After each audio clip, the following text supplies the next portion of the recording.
Here we go. Here we go. Here we go. Today we're going to talk about something super, super fun on this video. We're going to talk about 7 myths about writing a book and then how to bust them. What you can do to overcome them, what you can do in spite of them, what you can do so that you can have a successful book. Look, my name is Jake Kelfer. I got 4 bestsellers and I've helped hundreds of people write, launch, and profit from their very own books.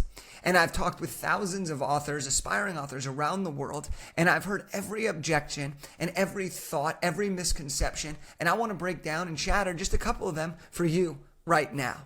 Now, this is going to be fun because maybe you've recognized one, maybe you've recognized all of them, and you're like, oh, wait a sec, I didn't realize this.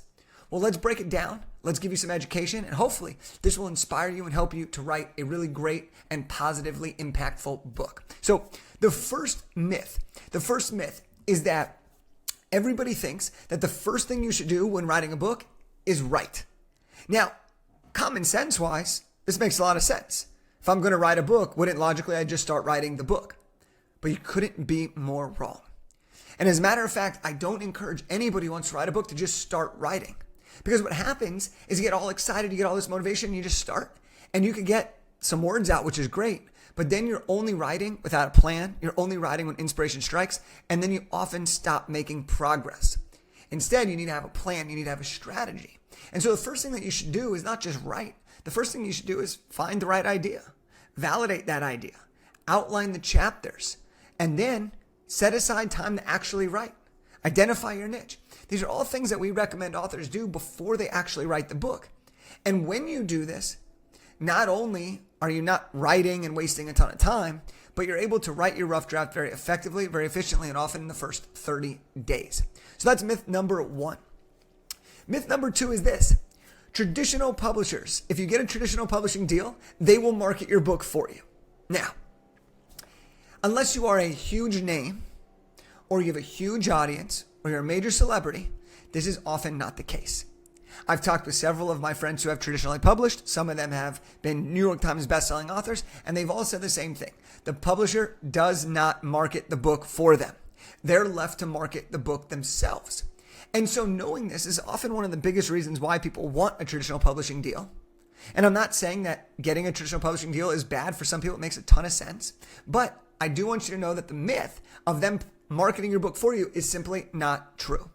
And you're going to be, no matter what type of author you are, self-published, hybrid publishing, traditional publishing, professional publishing, you are going to have to market your book. You're going to have to talk about your book.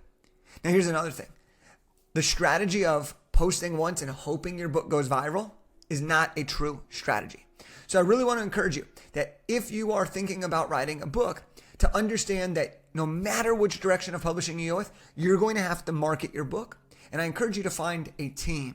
I encourage you to find a strategy that will work for you to have a successful launch, have a successful media campaign, get the right exposure, convert those books into opportunities, and really build out the team and the strategy based on your end goals, and then market your book. But if there's one tip I can leave you with on this, it's start talking about your book early.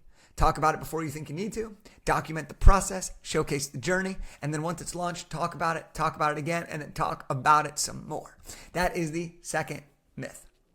Now, the third myth, and this was one that I personally struggled with a lot, was you need to be a great writer or you need to like writing in order to write a great book.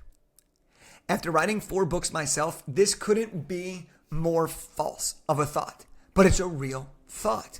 And I thought about this all the time. When I got ready to write my first book, I didn't associate as a writer. I didn't even like writing, but I knew that I had a message to share. I knew that I had information that could help make a difference.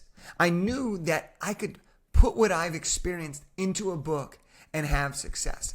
So you may not need to be a great writer. You may not even need to like writing, but what you do need is you need to have a process. You need to have a plan in place. You need to break it down so that it's not one big audacious goal, but rather it's into bite-sized, doable, and actionable steps. And when you do this, it doesn't matter if you're a great writer. It doesn't matter if you like writing, because now you have a process. You have a step-by-step instruction. And that's what I want to help you with. That's what I want to help you with.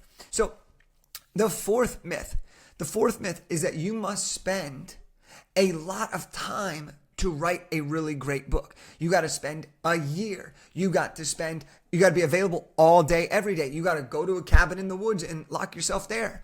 Okay? This is the myth that you need to spend a lot of time to write a great book. And can more time sometimes help? Potentially. But more importantly than that is when you're writing your rough draft, it's not about being perfect. It's not about writing the perfect draft ever. For your rough draft, you don't need to spend a year on it. You just need to get that first version out as quickly as possible. Then you'll have plenty of time to revise it, to edit it, and then to work with an editing team.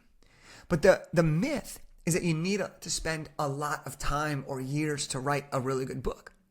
I wrote my fourth book in 17 days and it was 32,000 words. Was that the only draft of the book that I did? Of course not. But that was the first draft, and because the first draft was done, then I had all the pieces of the puzzle to work with, to make it better, to improve upon it, to edit it, to adjust it, to restructure it. And that is how you can write a really effective book fairly quickly and not have to spend years and years and years writing and hoping that it's actually going to be fantastic. All right, number five. Number five is you have to pay a publicist to get good PR. Now, can publicists be helpful? Absolutely. We work with some really great publicists that we recommend all the time. But this is not a must-have or a mandatory thing in order for you to get good PR. Okay? Your book, if it's good, can be the lead-in you need. I've never paid for huge amounts of PR. I've never put a publicist on retainer to get me into a few things, but I have used my book to pitch myself to get on different media outlets. And then the other side of this is you don't need to pay $5,000 a month on PR. You could do what we call shock and awe PR. This is affordable and guaranteed PR that gets you exposure, that gets you content, that gets you perception elevating type of materials to build your brand. Times Square billboard, featured publications, podcast bookings, and these types of things. All very affordable, and you can do it independently or as a package deal depending on your actual goals. So number five is the myth is you have to pay for a publicist to get good PR, and that is not true. The sixth myth that I want to go into is this. You can't get into a bookstore as a self-published author. Wrong. That is simply not true. Can it be harder for some people? Absolutely. But we see people do it all the time. You can get your book into Barnes & Noble and do book signings, okay? You can go to your local indie bookstore and get your book featured there. You can go into niche-specific bookstores. We've had clients who get into niche-specific retail stores for their books, and their book is a featured book, and it's directly in front of their ideal audience. So you absolutely, 100% can get into bookstores as a self-published author. The key to doing this is making sure that your book is published the right way. And that's the big thing. A lot of times if you just publish it and you're self-published and you do it like an amateur, then you don't set yourself up to properly get it into bookstores. And that could be a significant disadvantage for you in the distribution process and in the long-term success of your book.